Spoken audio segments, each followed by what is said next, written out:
Well, Phil, we're live. We are? You know, the screen doesn't say we're live. Goodness. It's lagging a little bit. That's great. So, Oh, boy. so you like the Grateful Dead? Yeah. You know the little. I'm an American, so yeah. Yeah, so you know the little dancing bear they have on the shirts, the little yeah. Jerry Bear. Yeah. I'm curious how many business owners out there are Jerry Bears, dancing bears. A lot of them. You know, we say that with the term of endearment. Absolutely. No, obviously, there's nothing wrong with it. It's just there's a lot wrong with it. There's a lot wrong with it, but you're in good company. There's a lot of people that are doing that right now, and obviously, you know, dancing bears are. You know, we're going to talk about dancing bears today, and kind of what we see, and maybe some ways you can quit dancing and maybe start enjoying life a little bit more. Okay, so real quick, we're going to do the simple definition. We'll get a more specific definition. A dancing bear is a person that owns a company that feels like, or actually it knows if they don't work 12 hours a day, 7 days a week, they don't make money. Yeah, and so the examples, there's a lot of them, but a lot of folks create high-paying jobs for themselves that require them to be present all the time to continue to make that higher income. And usually folks that do that are business owners, they end up burned out, losing passion for their business.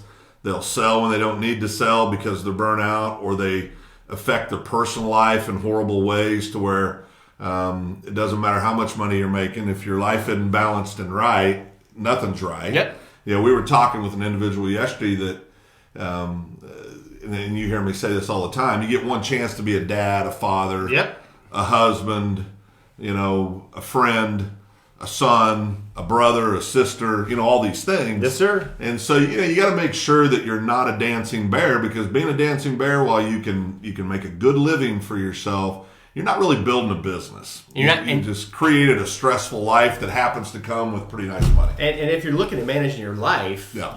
you're taking away from your personal life, your family life, in a huge way. It's impacting your kids. Yeah. I'm guilty of that, being in the military and working 17 hours a day and being deployed a bunch. 17 deployments in 24 years? 17 and 23. Yeah. 23 years? That's a bunch. That's a couple. That's a couple. And here's so the old guys here. Hopefully, there's younger people listening to this, but the old guys here are going to tell you this: you're going to do all that, and you're going to look back. If you're not careful, and your kids aren't going to want to be around you, you aren't going to have a relationship with your family. You may be divorced 3 or 4 times. And let me tell you, when you hit your 50s, you look at life a whole lot different. You look back and go, man, was it really worth it? Well, I tell my friends, 2 things happen when you turn 50. First of all, that check engine light comes on. It does. It does. And all the fun you had when you were younger, it seems to catch up with you kind of overnight. And so we joke about that all the time, because Dave and I know it's hard to believe, Dave and I are both over 50. I'm soon to be closer to 60 than I am 50. So, you know, but you know, you've got to enjoy the ride. It can't just be about the money. Now, and I tell people all the time, it's not about the money. It's not about the money until it's about the money, and that's true, right? I mean, it is about the money too. We don't live in some Pollyanna world where, you know, we think that unicorns and puppies are going to pay your mortgage and provide college funds for your kids, or go on vacations and do all the things that everybody wants to be able to do. But what we are saying is there's a way to do it to where you can have it all. So, I'm going to sidebar for a second, because this reminded me. So, when I was 18, I was at the Air Force Academy, and we had this instructor, and he said, he's a management instructor, and he goes, I challenge each of you to put $200 a month in the bank, starting right now, until you're 40 years old. Yeah. Or in an investment fund. Yeah.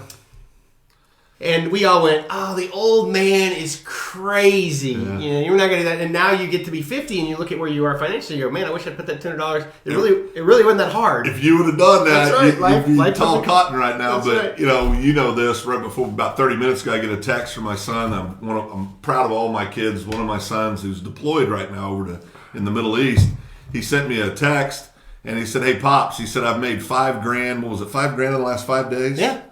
And he's taught himself how to trade. Yep. And he's doing it himself. And, you know, so I'm sitting there and I'm like, dadgum, you know, the student became the teacher. Right. You know, well, now your son is a unique guy.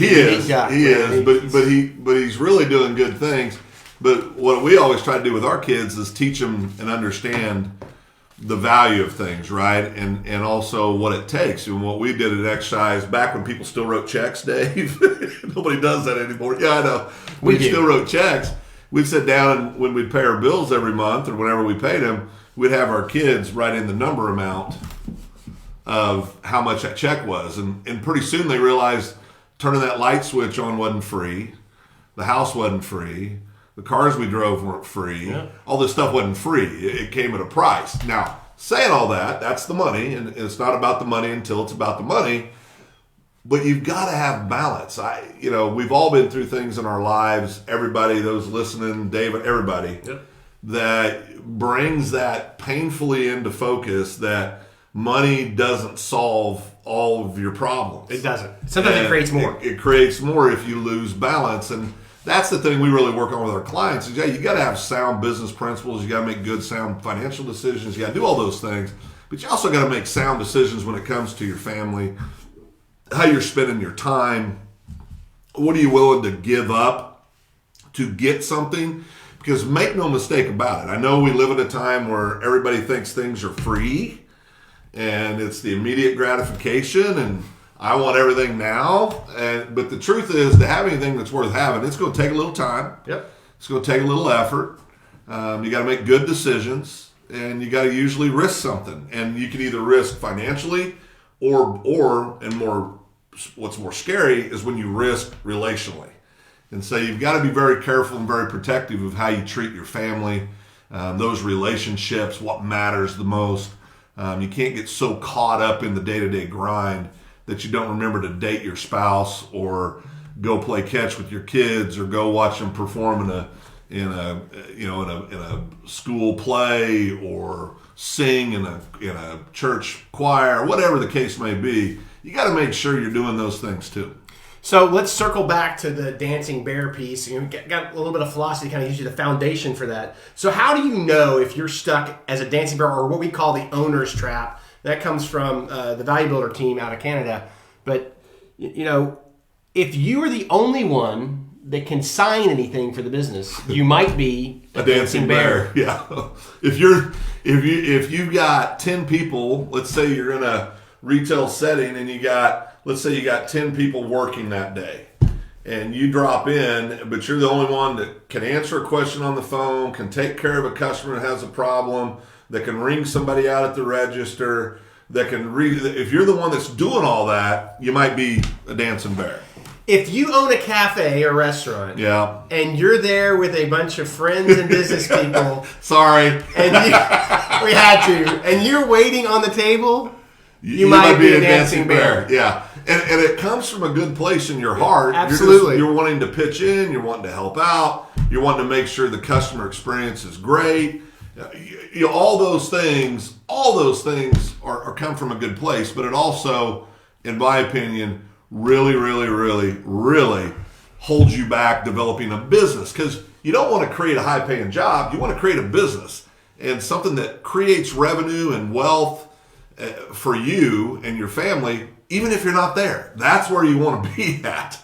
So, and then if you do that, then you're not. So before I go for the next one, Matt, if you have a comment about what a dancing bear is, your idea, throw it in the chat. We'll tell everybody what you're thinking. My lifelong friend, and Lee, I see you there. So if you have a comment on what might make a dancing bear, go on and throw it in the comments. We'll share it. So my next one is, your revenue is flat compared to last year based on your efforts. Yeah, you might be a dancing bear. Yeah, if you sit around and every day you say, geez, these are the same struggles we have, and then you break the meeting and you go do exactly what you've done for the last God knows how long, you're probably a dancing bear. And that's a definition of insanity. It is insane. Yeah. Doing the same thing over and over again, expecting different results. Well, let's be real. Being a dancing bear is insane. It is. You got to be careful about that. This one is my favorite, and I'm absolutely 100% guilty of this, and Phil can answer that. Your vacations aren't really vacations. If your vacations aren't really vacations, you might be a dancing bear. Dave is the only guy I know that will say, hey, we're going to Florida in 2 weeks. And when he's telling me, I feel like he's telling me he got a bad diagnosis at the doctor. He's so sad and depressed, and he's not looking forward to it. And he can't relax, and then he'll say things like, yeah, exactly right, Lee. But he'll say things like, well, I'll have my computer with me. Well, I'll be well, then you're not on vacation. No, you're not. You're a dancing bear. I am. And I'm working on it. You are. It's hard. So Lee has one. Her washing dishes in the back of a restaurant might make Lee, you are a dancing bear.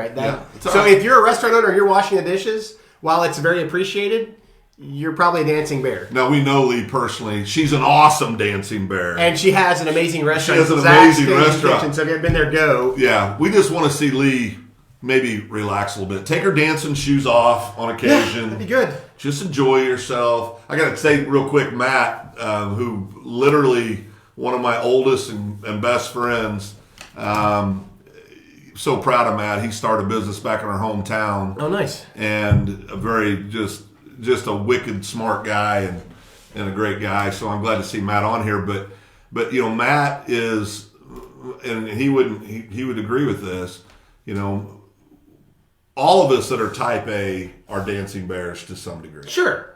I mean, we have a heart. It's our biggest fault. Yeah, we have a heart. It's also can be one of your strengths if you balance it correctly. But regardless of how long you've been in business, if you're a startup or if you're like Matt, who's owned a business for 20 plus years, you got to be conscious of what you're doing on a day-to-day basis, or you're going to wake up and be a dancing bear if you're not. You are. And so the next one here, if you know all of your customers by their first name and they ask for you when they walk in the door, you might be a dancing bear. Yeah, that's right. And or no matter, and I do this too. You know how we're guilty of, I know I am, you become friends with your clients a lot of times, yep. Right? One of my dearest friends happens to be one of my bankers. You know who I'm talking about. I'm not going to mention by name. But has a very competent staff, and he's not a dancing bear. I try to make him a dancing bear. Not on purpose, but because he's my buddy. If I got a question with banking, I just dial his cell phone. He's your buddy, yep. And I'm trying to now make him a dancing bear. And one of the keys to not being a dancing bear is building those barriers or those parameters to where you kind of let people know the rules of how you do business. That's hard to do because we all instinctively want to, if somebody calls and they got a question, it's human nature to want to answer the question. For your friend. And take care of it. Yeah, absolutely. Right? And so we got to be careful that we're also not making people dancing bears. Well, and that's putting them in those situations. And as a business owner, you've got to be willing to say no. Yeah. Not easy. I have it on my phone if I can get to it. I'm not going to be able to get it to it. Well, somebody tried to make Dave a dancing bear recently. And, 5 minutes before me, he says, hey, can you hop on here? And Dave said, no, I can't. Now, part of that is setting parameters. Part of that also is legitimately had other commitments. There was nothing we could do about it. But I think, you got to be conscious of it. And you got to make sure people understand. So I want to say hi to Melissa. Welcome. Good to see you. Best candy in the world. And then Matt's comment there. Yeah. And he's right. Matt's telling us, and he's right. One lesson he learned the hard way is that banks and potential buyers insist on a company that runs without the owner. Yeah, there's a wonderful organization up in Toronto, Canada that Dave and I used to be a part of, and our business model went a different direction, so it just didn't fit anymore, but a great company. And that's one of the key tenets when you're looking to sell a business is, they want to know, there's two things that scare, well, there's several things that scare them, but two of the major things that scare potential buyers is, are you owned by one or two clients, so you don't have a good diverse number of clients. That really diminishes your value in a business. And then the second one is exactly what Matt pointed out, and he's right. You've got to be able to show that you have created a business and not just a good paying job. Right. And that goes to, if you're the owner and you're the only one capable of delivering the product, yep, you're a dancing bear. If you offer too many things that don't fit within your wheelhouse, you're a dancing bear. And what we're talking about there is you do X, Y, and Z, and somebody calls, and it could be a really good deal financially for you, but it's not X, Y, or Z, it's S. And you say, yeah, sure, we can do that. Now, again, we live in a real world. There are times, we're all guilty of this over the years. if you got to pay the bills, sometimes you got to figure things out. But what we're talking about is do not try to be all things to all people. So Matt just asked, what happens if you get hit by a truck?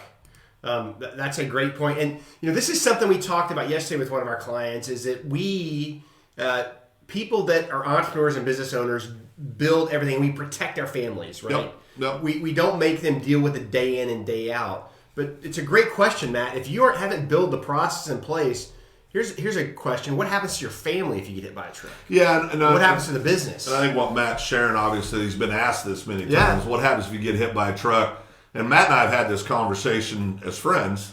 And I know Matt's business. I knew it much better at one time, but I still know it. And, very successful. One thing that makes it challenging for Matt is that they have a very unique business. It's very unique. The services, the products they deliver are unique. And Matt's my friend. I've talked to you about Matt, that, brilliant guy, owns a lot of patents, does a lot. I mean, he's just a real creative, and he's always been that way since we were little kids. But the truth is if you don't have a good, there's two parts to this. If you don't have a great organization with people with defined roles, people that are taking care of things, that's part of the question. That's what they're driving at. What happens if you get hit by a truck, meaning to your business? That business, chances are, it won't make it. Chances are it will not. If you don't have the processes in place. Correct. And a team you trust. Correct. The other part to that is succession planning, and there's two parts to succession planning.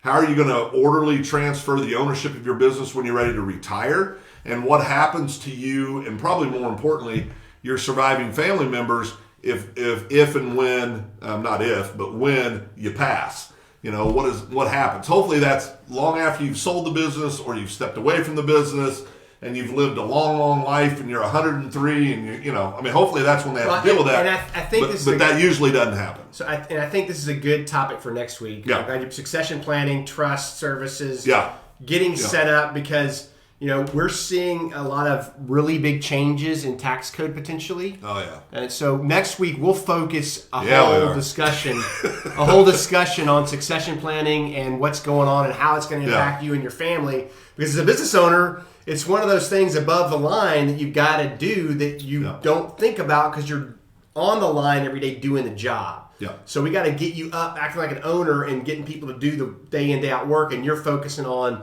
future planning for the business and the things that need to be done to protect you and your family in the event something horrible happens. And I'll share a story with you guys next week. Yeah, and you got the owner in a perfect scenario, the founder, the owner, whoever's driving or captaining the ship, right? They should be able to live in that 30,000 foot perspective where you're up there where you can let your creativity and your dreams and your vision and really work on the cool stuff, the fun stuff.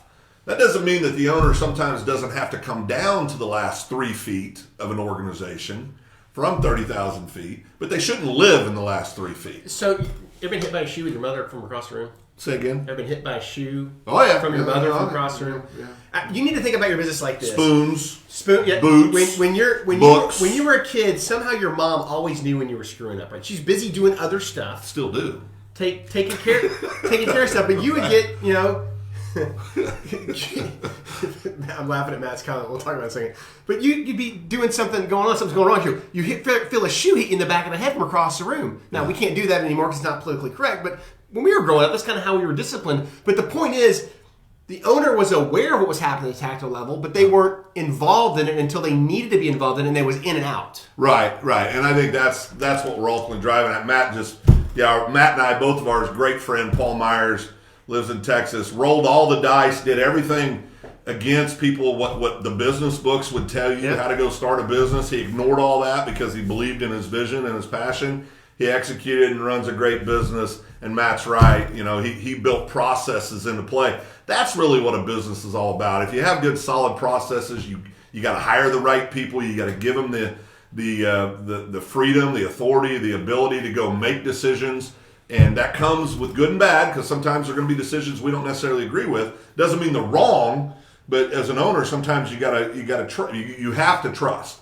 And Paul's done a great job of that. Matt doesn't give himself enough credit. He's done a lot of great things too. Done a lot of things right, but but I think we're always harder on ourselves than everybody else. But he's right. Paul's done a tremendous job. Well, so hopefully you understand what being a dancing bear is. Hopefully, if you listen, if you don't know what to do, reach out and ask. His messenger, email us, call us, come by the office if you live in town. We'd be more than happy to talk to you to help you with this process get in place. But if you do understand it, then get to work doing the things that are uncomfortable. And that is delegating, giving away. We talked about it last week, but it's time to delegate, give away, and monitor and grow your business. The best thing, figure out what you're good at as a business owner and stay in that lane and build a team around you that's good at the things you suck at. And I think you got to be, and what last thing Dave just said is critical. You got to be self-aware. Yep. You got to understand what you're good at. And if you don't have it in your organization, if you don't have the skill set you're looking for in your organization, then you got to go find it. Yep. You can go find it through outsourcing. You can go find it through hiring. There's a lot of variables that go into which way you'll do that. Most of them are financial for most people, but regardless, you've got to figure out, how do you navigate these waters? Because every founder of every business and every owner of every business we've ever worked with, they didn't launch this business. They didn't risk everything that they have to build this business to get tied down into doing the mundane. They did it because they were excited and passionate about some vision that they have. Yep. And unfortunately, we get sucked into the day-to-day, and then we don't spend the time in what I call that 30,000-foot perspective, where you can be creative and free to create new processes, new services. That's where you dream. That's where the fun stuff happens, and then you can take that dream, bring it back down closer to the last 3 feet, and create executable strategies and tactics to walk it out and build a business. That's fact. Yep. Anything else? Nah. Weather kind of got crappy. Weather's crappy here. It kind of stinks. Not a big fan. It's been really nice until yesterday. It started raining. When I was younger... Tucker crawled in my bed last night. Tucker's the cutest dog in the world. Took up the whole bed. He's perfect. I'm still waiting to get the call for Uncle Phil to come take him home. But the last thing I would say is, this is true with everything we talk about. Don't beat yourself up about these things. No. Figure out a strategy on how to change them. Figure out a strategy on how to create those great processes that Matt talked about with our friend Paul. Create strategies to make sure that when people ask you what happens if you get hit by a truck, you've got a valid answer that says, well, that's what this, and this is for, and here's a process for that, and this is who's going to step into this role, and this person would step into that role. Create opportunities for the future of your business and for your family. That's fact. Yep. So, with that, build a plan, execute the plan, climb to 30,000 feet, oversight, not tactical stuff for a business owner. With that, this week, X and Live, Dave and Phil, we are out of here.